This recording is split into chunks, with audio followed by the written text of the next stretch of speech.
In the vast, quiet expanse of Alaska, where untouched wilderness meets small, close-knit communities, a crime emerged that would shatter the lives of everyone involved. A promise of wealth, unimaginable wealth, became the thread that tied together an unfathomable betrayal. For Denali Brehmer, a 19-year-old navigating the struggles of young adulthood, this promise wasn't just alluring, it was transformative. And for Cynthia Hoffman, her trusting best friend, it was a promise that would unknowingly mark her for death. It all started with a man Denali had never met in person, a man who claimed he could offer her $9 million, money that could change her life forever. His name was Darin Schilmiller, a 21-year-old living thousands of miles away in Indiana. Online, he portrayed himself as wealthy and charismatic, the kind of person who could turn Denali's dreams into reality. But behind the screen he was something else entirely. From a dimly lit room in his grandparents' home, he orchestrated a plot so calculated, so manipulative, that it would leave an indelible mark on the people of Anchorage, Alaska. For Cynthia Hoffman, there were no warning signs. She was just a teenager with a kind heart, someone who considered Denali more than a friend. She called her a sister. Cynthia didn't know that her trust was being exploited. She didn't know that in Denali's world, the lines between reality and fantasy were blurring under the weight of a stranger's words. June 2, 2019 began like any other day. Cynthia joined Denali and a small group of friends for what seemed like a harmless adventure, an outing meant for fun and bonding. But the moment they ventured into the woods near Thunderbird Falls, the day took a turn that no one could have imagined. What happened next wasn't just a crime, it was a betrayal so profound that it would haunt everyone involved for the rest of their lives. Snapchat messages, video recordings, and a trail of digital footprints would soon unravel the truth. Darin Schilmiller wasn't just a man on the other side of a screen. He was the puppeteer. And Denali, desperate for validation and consumed by the promise of wealth, was the puppet who carried out his orders. This is the story of a friendship destroyed by greed, a life ended far too soon, and a crime that revealed the darkest corners of the internet's influence. How could a teenager from Indiana manipulate a group of young people in Alaska into committing murder? How did Denali Brehmer, someone Cynthia called her best friend, become her killer? And most haunting of all, could it have been stopped before it ever began? To answer these questions we must go back. Back to the beginning when Darin Schilmiller first sent Denali a message. Back to when Cynthia Hoffman was just a teenager with dreams of a bright future. Back to when a promise of millions seemed like it could change everything. And it did, just not in the way anyone could have ever anticipated. To understand the events that unfolded on a quiet June day in Anchorage, Alaska, we need to know the people at the center of this story. Who they were before everything went wrong, and the choices they made that set this tragedy into motion.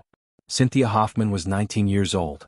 She was kind-hearted, trusting, and full of life. She loved fiercely and saw the best in everyone, even when others didn't deserve it. Her father, Timothy Hoffman, described her as his bright light, a young woman with big dreams despite the challenges she faced. Cynthia lived with a developmental disability that made it harder for her to form social connections, but for her, that only made her friendships more meaningful. When she called someone her friend, she meant it. And when she called Denali Brehmer her sister, it wasn't just a term of endearment. It was her way of saying, "You are family." Denali Brehmer was also 19. Like many teenagers, she had dreams of something bigger than her life in Anchorage. She wanted success, validation, and a way out of her struggles. But unlike Cynthia, Denali's choices would lead her down a dark path, one that would not only betray her closest friend but also destroy her own future. Denali wasn't just ambitious. She was impressionable, deeply influenced by the people around her. And in the months leading up to the crime, she became entangled in an online relationship with someone she thought was her ticket to a better life. His name was Tyler, a charming, wealthy man who claimed he could make all her dreams come true. But Tyler wasn't real. On the other side of this story was Darin Schilmiller, a 21-year-old man from Indiana. He lived in a small, dimly lit room in his grandparents' basement, a world away from the life of luxury he pretended to have online. Schilmiller wasn't a millionaire. He wasn't handsome or charming. But behind the keyboard he was a master manipulator. He knew exactly what to say to gain Denali's trust, to exploit her vulnerabilities, and to make her believe that he could give her everything she wanted. He called himself Tyler, and with every message he fed Denali a fantasy of wealth, admiration, and a life free from worry. And then he made her an offer, a promise of $9 million in exchange for a single, unthinkable act: murder. Anchorage is a city of contrasts, a place where sprawling natural beauty meets the challenges of modern life. It was here, in the summer of 2019, that this story took its first steps toward tragedy. For Cynthia Hoffman, life in Anchorage was simple but fulfilling. She spent her days surrounded by family and friends, trusting the people closest to her with everything she had. For Denali Brehmer, life was different. She felt trapped, stifled by the limitations of her circumstances. And when Tyler entered her life, he gave her something she desperately craved: hope. But hope wasn't the only thing Tyler offered. His messages soon turned dark, revealing a twisted ultimatum. If Denali wanted the money, she had to prove her loyalty. She had to show him she was serious. And the proof he demanded wasn't just a promise or a gesture, it was a life. Cynthia's life. Denali didn't act alone. She began confiding in her friends, Caden McIntosh and Caleb Leland, pulling them into the plot. They were young, impressionable, and eager to be part of something bigger than themselves. And so, together they planned what they thought would be the perfect crime. June 2, 2019, was the day they decided to act. Cynthia thought she was heading out with her best friend for an adventure, a day of laughter and bonding. Instead, she was walking into a trap. Denali made a choice that day, a choice that would change lives forever. The events of June 2, 2019, would mark the beginning of a nightmare that no one in Anchorage, Alaska, could have anticipated. What seemed like a day of fun and camaraderie quickly devolved into something unthinkable, something that would change everything for those involved. It began innocently enough. Denali Brehmer, along with her two friends Caden McIntosh and Caleb Leland, invited Cynthia Hoffman to join them for a hike to Thunderbird Falls, a popular spot known for its beauty and tranquility. Cynthia had no reason to suspect that this would be the last day of her life. For her, it was another opportunity to bond with Denali, to spend time with someone she trusted. But for Denali, this wasn't just a casual outing, it was the culmination of a plan that had been set in motion by a man named Darin Schilmiller. The group made their way through the woods that afternoon, chatting and laughing as they walked. But once they reached a secluded area near the riverbank, things took a darker turn. What happened next was a chilling display of manipulation, cruelty, and betrayal. Denali, guided by Schilmiller's twisted orders and aided by Caden and Caleb, turned on Cynthia. The friends she had known, the ones she trusted, became her captors. They tied Cynthia's hands, restraining her as she tried to fight back, struggling to comprehend what was happening. In a moment of unspeakable horror, Denali, the same person Cynthia had once called her best friend, pulled the trigger. The life of a young woman was extinguished, all for the empty promise of $9 million. But the horror didn't end with the murder. Denali and her friends weren't done. After Cynthia was dead, they took photographs of her body, images that were later sent as proof to Darin Schilmiller. These images weren't just cold evidence. They were meant to solidify the twisted bond between Denali and her online predator. Using Snapchat, Schilmiller received the grisly images as confirmation, further cementing his control over Denali, who had now crossed an irreversible line. In their minds, the crime was complete. But in reality, the darkness was only beginning to close in. Despite their efforts to cover up their tracks, it wasn't long before law enforcement began to piece together the truth. The next few days would bring a series of breakthroughs, each one more shocking than the last. The police were called when Cynthia was reported missing, but it didn't take long for investigators to grow suspicious. Denali, Caden, and Caleb's stories didn't add up. They claimed that Cynthia had gone missing during the hike, but their conflicting accounts and nervous behavior raised red flags. Police began to dig deeper, examining phone records, digital footprints, and surveillance footage. It wasn't long before they discovered the messages between Denali and Darin Schilmiller, messages that were crucial in unraveling the case. Denali, Caden, and Caleb were questioned repeatedly. Initially, they stuck to their story about Cynthia's disappearance, but the mounting pressure from investigators was too much. Slowly, the truth began to slip through the cracks. Denali was the first to crack, revealing details of the plot that sent shockwaves through the investigation. It was in these confessions that the story of Darin Schilmiller, or Tyler, came to light. Investigators learned that Schilmiller wasn't the wealthy millionaire he had claimed to be. In fact, he was a 21-year-old man living in his grandparents' basement in Indiana, alone, isolated, and driven by a dark desire to control the lives of others. His online persona had been carefully crafted to lure Denali into his web, using her vulnerabilities to convince her to commit murder. Schilmiller's deception was exposed for what it truly was, a carefully orchestrated lie. He had no millions to offer. No power. Just a manipulation so deep that it pulled Denali into his world, convincing her that the only way out of her financial struggles was through a murder she would later regret for the rest of her life. As the investigation progressed, it became clear that the plot was even more twisted than initially believed. Schilmiller had not only convinced Denali to kill for money, but he had convinced her to involve her friends in the process. Caden and Caleb, young and impressionable, had been brought into the conspiracy, playing their own parts in the horrifying plan. But it wasn't just about the murder, there was an element of psychological manipulation at work. Schilmiller didn't just promise wealth. He promised Denali a life of importance, of power. And in his mind, the murder of Cynthia Hoffman was a small price to pay for that promise. The turning point came when Denali finally admitted the truth. Her confession, along with the evidence against the others, led to the arrest of Caden McIntosh and Caleb Leland. Both young men were charged in connection with Cynthia's murder. For Caden and Caleb, the reality of their involvement set in slowly, and their remorse was evident. But for Denali, the gravity of what she had done weighed heavily on her shoulders. Denali Brehmer was arrested and later charged with first-degree murder.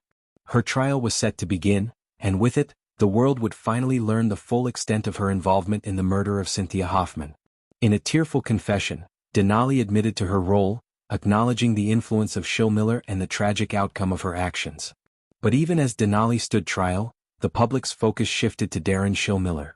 What would happen to him? How would the law hold him accountable for orchestrating the murder from thousands of miles away? And how much of Denali's decision-making had truly been influenced by him? The answers were still to come, but one thing was clear. This was no ordinary crime, it was a case defined by manipulation, lies, and the dangerous consequences of trusting a stranger online.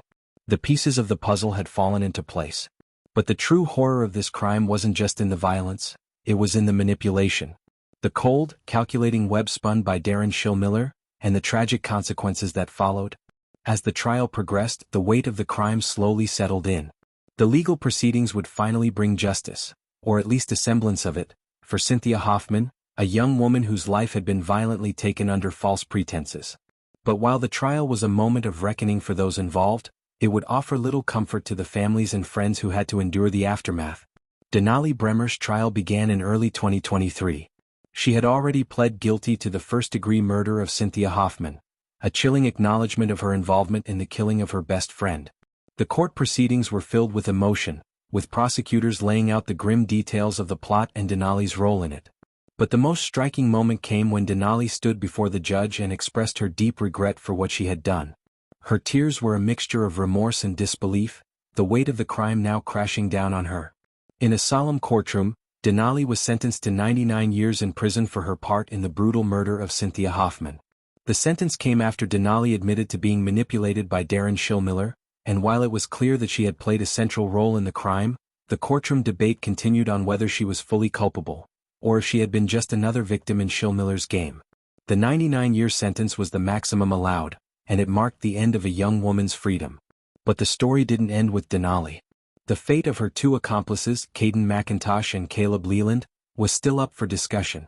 Caden McIntosh and Caleb Leland, both young men who had been swept up in Denali's plot, were also arrested and charged with varying degrees of complicity in the murder. Caden, who had helped restrain Cynthia, was sentenced to 30 years in prison for his role in the crime. Caleb, who was involved but played a more passive role, received a slightly lesser sentence, 20 years for his part in the killing. Both young men, like Denali, were victims of Schilmiller's manipulation, but they still had to answer for their involvement in the senseless murder of an innocent young woman. But while Denali and her friends would serve their time in prison, the man who had masterminded it all, Darin Schilmiller, remained a central figure in the case. As the orchestrator of the plot, Schilmiller was charged with solicitation to commit murder, along with a number of other criminal offenses related to the digital manipulation and catfishing that led to the crime. The authorities, after months of investigation, confirmed that Schilmiller had been a constant presence in Denali's life, controlling her through a series of false promises and manipulation. And in the wake of the crime, Schilmiller was arrested in Indiana and charged with conspiracy to commit murder. Schilmiller's legal battle took a different turn. Unlike Denali, who had already confessed and pleaded guilty, Schilmiller insisted he was not the mastermind of the crime but rather a victim of his own fantasy. However, the prosecution presented a clear case. Schilmiller, using nothing but a screen and a series of lies, had manipulated Denali into committing an unspeakable act. The true nature of Schilmiller's character was laid bare for the court, a man living in isolation who sought power through control and deception. Schilmiller was convicted and sentenced to 35 years in prison, though his sentence did little to soothe the heartbreak that Cynthia's family and the public felt. But the consequences of this case reached far beyond the courtroom. Cynthia Hoffman's family was left to grapple with the unimaginable grief of losing a daughter, a sister, and a friend. In their eyes, Cynthia's kindness was the most devastating thing of all. She was a young woman who never saw the dark side of the world, and yet it found her anyway. In the months following the murder, Cynthia's parents, Timothy and Suzanne Hoffman, became vocal advocates for justice. They sought to make sure their daughter's life was remembered not by the way she died, but by the person she was, full of promise, full of hope, and tragically taken from them far too soon. In interviews, Cynthia's father, Timothy, spoke of the pain of losing his daughter, but also of the anger he felt toward those who had taken her from him. "No one should ever have the power to take someone's life for a lie," he said in one interview. And in his words, the ripple effect of this crime became all too clear. The Hoffman family was forever altered by the loss, and the community of Anchorage was left to mourn the senselessness of it all. The crime that shocked Anchorage also served as a reminder of the dangers lurking in the digital world, a place where deception can be masked by false identities, and where vulnerability can be preyed upon from thousands of miles away. Schilmiller's manipulation of Denali was a classic example of online catfishing, an epidemic that has affected countless individuals, especially young and impressionable people. In this case, the internet became a conduit for evil, a place where one person's fantasies could control another's reality, and where an innocent woman's life could be snuffed out in the blink of an eye. Cynthia's death is a tragedy that cannot be undone. But her story has become a cautionary tale, one that highlights the dangers of online deception and the deep vulnerabilities that come with it. It serves as a reminder to all of us that the relationships we form online can be just as real, and just as dangerous as those we form in person. This case serves as a powerful reminder that sometimes, the greatest dangers lie not in the world we see but in the shadows we can't even perceive. In the digital age where everyone's life is at the touch of a button, we must ask ourselves, who can we trust, and at what cost? Cynthia Hoffman may be gone, but her story will continue to warn us all. Thank you for joining us. If this story has impacted you, share your thoughts below. And remember, stay vigilant, stay safe, and never underestimate the power of digital deception.